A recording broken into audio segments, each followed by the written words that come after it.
Terence Romeo binigyan na ng contract extension ng San Miguel Beermen.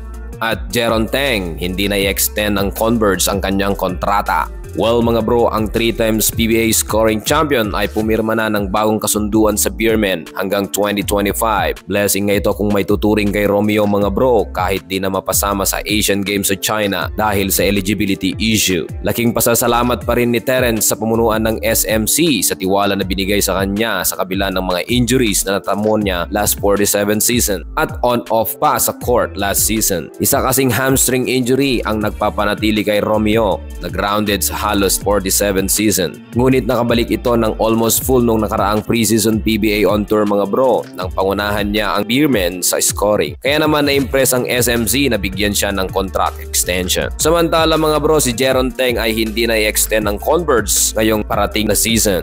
Well mga bro, matapos nga umalis si Anhamizi sa Converse, binitawan naman na ngayon ang second leading scorer ng Converse Fiberxers na si Jeron Teng. Kinumpirma yan ni Coach Aldin Ayo na nagtapos na ang panunungkulan ni Jeron Teng sa Converse Fiberxers noong August 31. Kung maalala natin mga bro, kinuha ng Converse si Teng kasunod sa pagkuha ng kumpanya ng prangkisa ng Alaska noong 2022. Si Teng ay 7th overall pick noong 2017 rookie draft ng Aces mula sa De La Salle University.